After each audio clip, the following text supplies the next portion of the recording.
gözümden düşenler oldu paramparça, kafamda düşünceler.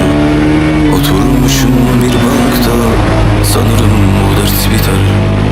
Değerli olan gider,